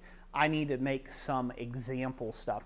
Like this particular thing was made from one of our acanthus leaf blossom blanks. So that's over there on our website. That's what this was made with. One of those. I didn't have to spend time chisel cutting it out. I didn't have to take a couple hours to get to this preform to end up turning it into something cool. The rest of this, obviously, I had to forge from scratch. So it's a kind of a great marrying of those kind of 2 different techniques. So that's something that you can expect coming up. I just want everybody to know that, and I want to thank everybody who, you know, have subscribed to Jessica and I's channel here and that has become part of our community and are hanging in there with us as I get my butt back into gear and hopefully back into the shop making regular YouTube tutorial content and video content. I have been absent, and I know that. Forgive the wee Roy, please. Can you hear us? Somebody said our mics are cutting out. Uh-oh. I hope not. I'm here. I've only got 2 bars. How about you? Can they hear us okay? I've got 2 bars. Test, test, test. Hopefully it's just them. them. Tell us. Yeah. So far only Tim said it. Okay. So hopefully everybody can hear us okay. So, but yeah, so thank you to all my loyal subscribers who've stuck with us. Jessica, she's been working her heart out, trying to keep the YouTube algorithm fed to some degree with video shorts, YouTube shorts. We are not a shorts channel. That's not what we're doing long term. She's just been, you know, taking and help highlighting some of my older content and trying to put it up there just so we can stay somewhat relevant to YouTube and they don't end up just burning our whole channel down, kicking us off platform for inactivity. So there's that. So she's been doing that. So everybody give her a round of applause for keeping up in my stead. So it's been a whirlwind adventure around here. So, and part of that adventure around here is the fact that we only get a few months of good weather to get things done, outdoor activities, and then that comes to a close very fast, and then you're not getting anything done outside. Not happening. So not unless you got a blowtorch to thaw things first. And that's just the way it is up here. And I love it that way. But that can also be challenging, you know, when it comes to the summers and stuff like that. But so thank you everybody for sticking with us. I hope everyone has enjoyed so far. Yes. Michael Gissy, thank you for the $50 shipping donation for the group. Thank you, Michael Gissy. Greatly appreciate that. Thank you so much. Tim O'Connor sent a member chat and said, wow. Thank you, Tim. Greatly appreciate you. Sully said, it's not 37, but Bert near 2 years, 22 months. Yep, and 2 more months will be 2-year member, not subscriber, but member, yep. Yeah, a 2-year member, huh? 2 years. Yeah.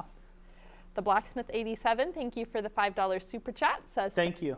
To all the new blacksmiths out there, don't stop. Keep going, you got this. Amen to that, amen to that. Robert Lannis sent his member chat and said, big 42 months here. Woohoo! Long time. Keeping with it. Keith Keeping says, it real. Only 18 months for me. I think they reset that clock too. Like if you have a skip month. No. They don't? Do they keep it going? It just pauses. So. Oh, okay, so it does yeah. pause. So if they're gone for a few months, you know, if you can't hold up the membership and you you still get it back? Is that how it works? Yep, that's how it works. Okay, cool. Because that would really be a bummer. like- You know, you're like, oh, I've been here for 97 months. And then it's like, you just missed that one membership update. And then it's like, oh, now you're back to day one. That would really be a bummer. That would be not good. John Eccles, thank you for the $10 super chat. Says appreciate all that you do. Thank you. Greatly appreciate it. Thank you. Greatly appreciate it. Black Collar sent his member chat and said, and hit the like button, my people.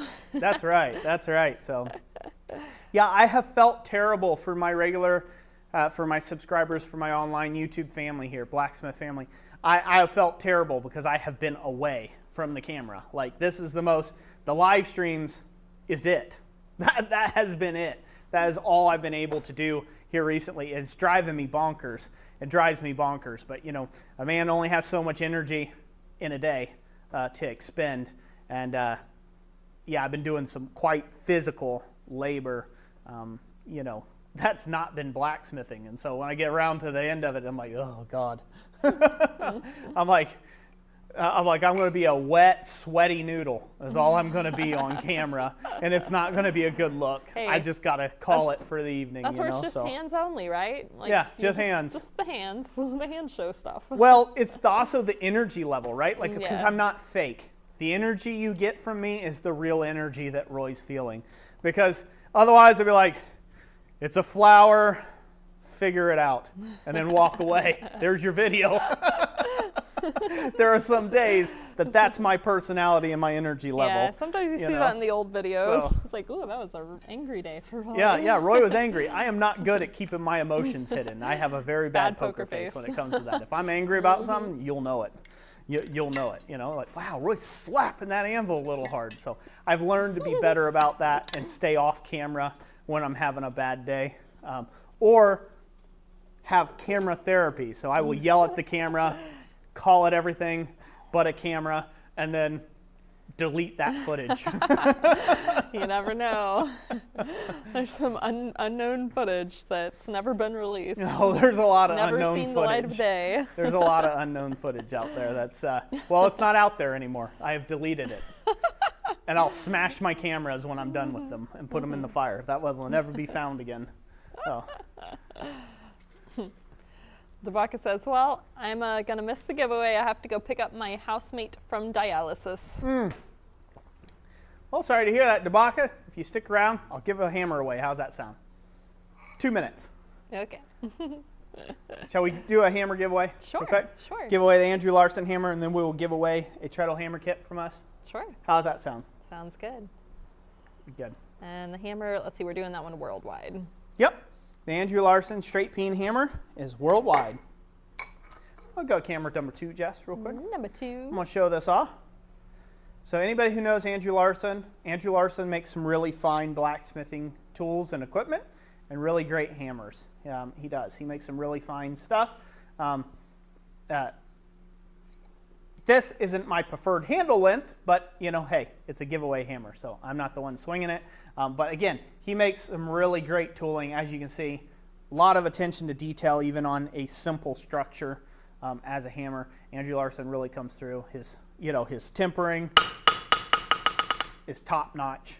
Again, the guy knows what he's doing when it comes to making a hammer. So that is the straight peen hammer that we're going to be giving away. This is roughly a 2-pound hammer, right around there, 2.5 pound hammer that we're going to be giving away. And all you have to do to enter to win this thing is comment down below with something with hammer in the title. And I'm going to ring the anvil, and when I come to a stop, Jessica's going to pick some name at random, and whoever name she landed on is who's going to win the hammer. That's the way it's going to work. That is correct. So that was a really truncated brief on how this whole thing works, huh? Mm-hmm. Yep. So, all right. Are they commenting? They are. They are commenting like wild. Are their knuckles burning yet? I would guess so. I would guess so. That looks like an accurate statement. Okay. Knuckles burning. And we go.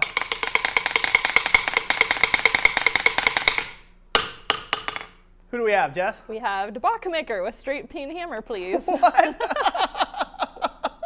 So who we landed on? Oh, no. Oh, people are going to say it's rigged. People are going to say it's rigged. I landed on Dabaka Maker. You lucky dog. You lucky dog. You won it. Good thing he didn't leave yet, eh? Good thing. Unless he just left. Oh, yeah. He won't know to claim it. He won't know to claim it. In which case, we'll give it away next time. Yeah. Yeah. You have 24 hours to talk to Maker to claim this hammer, or we'll give it away for next time. So, it is not rigged, I promise you. No. Jessica does her best to pull at random. I want to scratch do. my back with your new hammer here. Ah, it feels good. Okay. Might have a few Roy flakes on it, you know, for seasoning. Sweat. Roy's sweaty back. Seasoned hammer. That might be a It's good. rejected item now. Yeah. Okay, now it's a collector's item. Oh, collectors. Yeah, it's a collector's That's item been now. upgraded. So, all right. Are you ready to show them the treadle hammer kit? Do you have that slide? Got it pulled up. Okay, the very next thing we're going to give away is one of our treadle hammer kits that we sell over our website, www.blacksmithingblinks.com. Be sure to check that link out down in the description down below. But we're going to go ahead and give away one of those now. And yeah, it's a pretty great tool. I enjoy it. It's in my shop. There's going to be a lot more videos on this thing coming when you get to take and see it on various projects. There's a lot more videos of this thing. Like I said, it's in my shop. I use it every chance I get. It's a lot of fun. Makes a lot of noise. Does a lot of forging. A lot of ice thumping. I enjoy it. But we're going to go ahead and give this away now. I'm going to ring the anvil. When I come to a stop, Jessica's going to pick one name at random. And this one is US only just because of the weight. So. Yep, just because of the weight. Yep. All right. 3, 2, 1. Oh no. Go.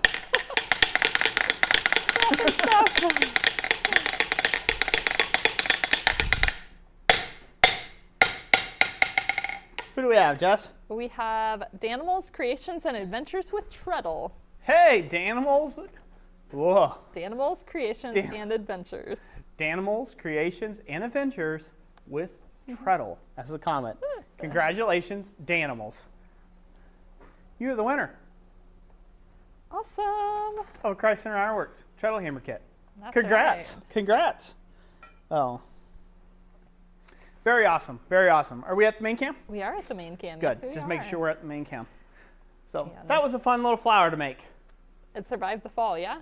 Yeah. Survived the fall. Okay, good. I mean, it's steel. It'll I mean, it's survive. industrious. It wasn't going to go nowhere, trust me. That's true. It wasn't going to go nowhere. So, yeah, came out pretty good. He says, "Holy cow, woohoo!" Congratulations to the winners of tonight's giveaway live. Greatly appreciate it. So, on that note of live streams, tonight we will be having a members live, and it'll be from right around 9:30ish when we go live, and we will be doing the members live from Jessica's new studio space. I'm looking up there because that's I can see it from where I'm at. You can't see it, but I can see it from where I'm at. But anyway, so for anybody who's interested in that, if you want to become a channel member, you can come hang out with us later this evening. If you don't, that's cool too. It's just something that we do a little bit extra for those that are supporting the channel on a monthly basis.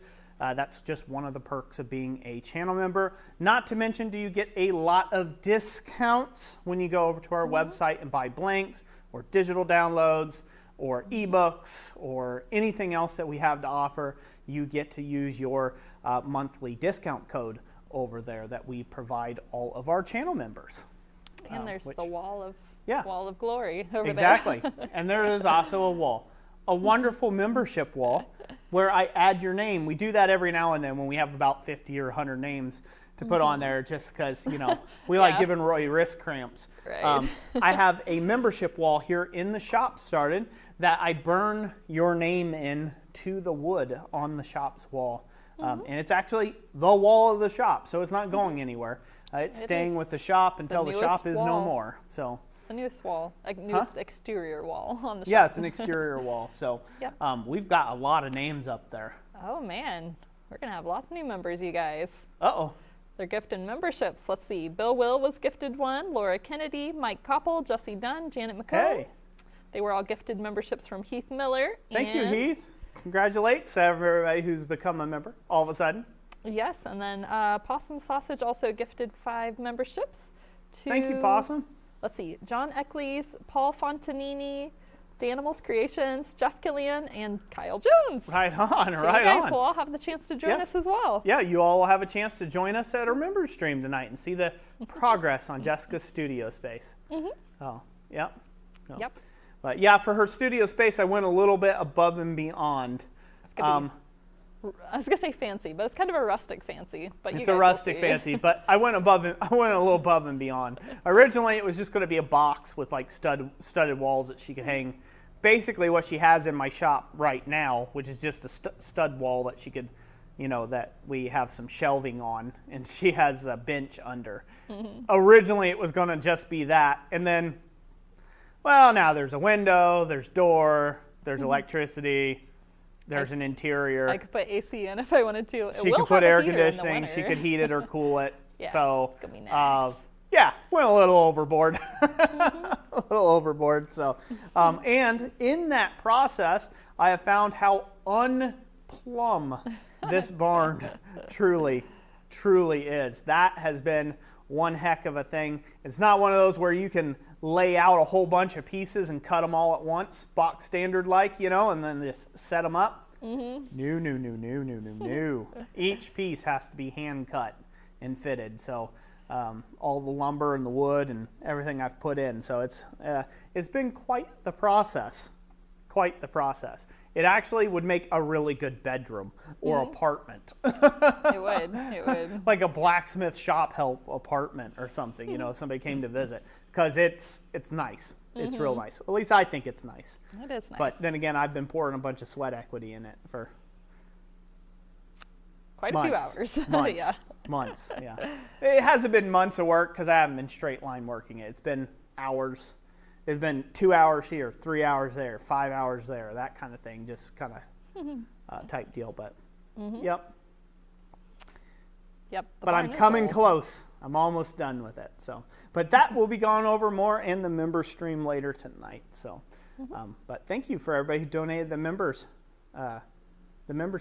and thank you for everybody who is a channel member. We greatly appreciate you. You guys keep this whole little show rolling. Oh, I got so many wire wheel porcupine quills in me. Oh, should have had on your longer leather apron. Yeah, I should have had that. It's like right in the belly button. I'll have to pull those all out later. Black Collar sent a $20 super chat. Says, that's why I don't enter the giveaways, because I know I am all of your guys' favorites. Wink. That's right, Black Collar. That's right. I see wink, wink. I see people have been volunteering people into my army for proxy since I've been gone. You'll have to do roll call. Will indeed. Will indeed. Oh, so this has been a fun stream. I've really enjoyed this. No forging tonight, so I would like to get back to doing some forging. So who knows what that next project will be here on the channel. But we'll start something new in the next live stream, which will be August 23rd. August 23rd, we'll start a new project and see where that takes us. It might just take us right up to a Christmas time project. That's right. I said Christmas. And you know what also is Christmas right now? Christmas Segue. in July? Christmas in July. Christmas in July. He's going to start playing Christmas music like any time now, guys. Yeah. Yep. But yeah, so if anybody's wanting to pick up any ornaments or hooks, make sure you do that this month while you can get them 20% off, because that is higher than our normal discounts we run occasionally. Normally we do 10 to 15%. So we're giving you guys a bigger discount, and you can stock up and you'll have it for when fall hits and it finally cools down enough to be in your shops. Exactly. Basically, I'm broke. And 80% of something's better than 100% of nothing. So I'll take what I can get. So help me celebrate Christmas in July. The AC bill has been brutal this year. Keith says, I'll make sure Savannah watches that one with me, LOL. There you go. The Christmas stream. Yep. Berserker Beard Sweat says, congrats to Possum. My wife was due on July 16th. We're still waiting. Those are like the longest days too. 3 days overdue. Like every day just feels so long. You're like, when's this baby gonna be here? Yep, yep. The anticipation factor. Stephen Ranty says, I make mostly knives, but I'm starting to teach myself more stuff. Coffee scoops, steak flippers, etc. I learn a lot on your channel and the live streams. Thanks. So glad to hear that. You said his name was Steve? Stephen Ranty. Stephen Ranty, yep. Stephen Ranty, you're exactly why I'm going to go back to making some tutorial content when I come back. It's going to come back with a bang. I'm going to have a ton of tutorial content coming out. So looking forward to doing that. David Rivers says, really nice work on that flower. Well, thank you. Thank you. Michael Wright says, time to put up more lights. Lots more lights. Lots more lights. Bring on the Christmas lights. I'd get started on it. It wouldn't hurt my feelings at all. First cold snap I get this year. I'm going to be so early to Christmas lights. So early. It's going to be like not even October yet, I bet. Maybe we should just like put colored film over the shop lights. First cold Red, frosty green. morning. First cold frosty morning. This thing's going to be lit up like a Christmas tree in here. In fact, I will go get my Christmas tree and it will be in here. Yep. Oh. Michael Wright says, why do you need AC at 75? It's been 90s here in Florida. Because Roy likes it 60 or below, that's why. Basically. If it's in the 70s, he's sweating. I'm standing here and I'm sweating. I cannot convey to you how much sweat there is right now. I don't think it's the heat. I just think it's the moisture in the air. It's just condensing on you. Yeah, it doesn't work well. It doesn't work well for me. You have to understand, so something about me, I'm the type, it can be negative 19 degrees out and I will be out in a sweater. That's it. And I'm fine. I'm good to go. So, I mean, I went ice fishing and it was negative 26 degrees out and I went ice fishing on a bucket. No tent, no heater, just on a bucket over a hole in the ice. This is the type of human you're talking to. So 90 degrees, that's like killer temperature for me. It's like killer temperature for me, especially when you get in the shop and you add the forge heat to it too. It takes me an extreme amount of time to adjust to the heat. Once I adjust to the heat, I'm okay. I can keep going, but I can't do both. You know, I can only be one or the other, but it takes me an extreme amount of time to adjust to heat. So. When you go hop in the 60-degree lake, it cools you off within an hour. Yep, yep. Like, yeah, that's the other thing. I went swimming with my friend Richie. Let's see here, it was May last year in Lake Huron, and it was 42 degrees in the lake. And we went swimming for 3 hours in that lake at 42 degrees. So I only put my ankles in for 10 minutes, and that was enough. My feet were numb. I was not going any further. Oh. So I'm literally a polar bear, but without a polar. Or a penguin. Anything. Somebody called you a penguin earlier. Penguin, yeah, I guess a penguin. Cute little penguin. Yeah, cute little penguin. Fat penguin. I'm an emperor penguin. I'm a fat penguin. Thank you. Hey, I Thank believe you for the calling me a definition penguin. yeah, you could be an emperor penguin. The definition of Roy is royal, so. I'll take it. I'll take it. So, anyways, all right. Well, this has been great fun. I'm looking forward to the next one. I am hoping to have some new YouTube content out before the next live stream. That is my goal, anyhow. So hopefully you guys will be seeing that here by the end of this month or the start of next month. Hopefully I'll be rolling out with some new content right around then. I haven't forgot about everybody who needs the tutorial on the new double and single bay guillotine tools. That's probably going to be one of the first videos that I'll be coming out with to be able to showcase that off. And I haven't forgot about, I need to be doing more videos on this wonderful fly press back here, this number 2 fly press. I have like 3 projects planned for that thing, and I haven't been able to get back around to them. So I'm looking forward to doing that. As I come to a close on Jessica's project, I will be able to get back in the shop and get hopefully a lot more filming done. So I'm looking forward to that. Thank you guys so much for being here, guys and gals. We really do appreciate you. Really appreciate you all sticking with us. I hope you all stay very safe out there with all those big hot temperatures. Drink lots of water and run a lot of fans, man. You know, we'll be thinking about you. In the words of Red Green, I'll say, don't take any wooden nickels and keep your stick on the ice. So turn it over to Jess. I will close us with a poem from Under the Chestnut Tree, a book of blacksmith poetry written by A. Fleawell Smith, our own Speargrass. This one's on page 93, titled Today and Tomorrow. Don't tell me of tomorrow, give me the man who will say that when a good deed's to be done, let's do the deed today. We may all command the present, if we act and never wait, but repentance of the phantom of a past that is too late. Don't tell me of tomorrow, there's too much to do today that can never be accomplished if we throw the hours away. Every moment has its duty, the future can foretell. Then why put off until tomorrow what today can do as well? Don't tell me of tomorrow if we look upon the past, how much that we have left to do, we cannot do at last. Today is the only time for all on this frail. It on age to form a life, a moment gives it birth. Written by Unknown. Thank you all and have a wonderful weekend. Take care.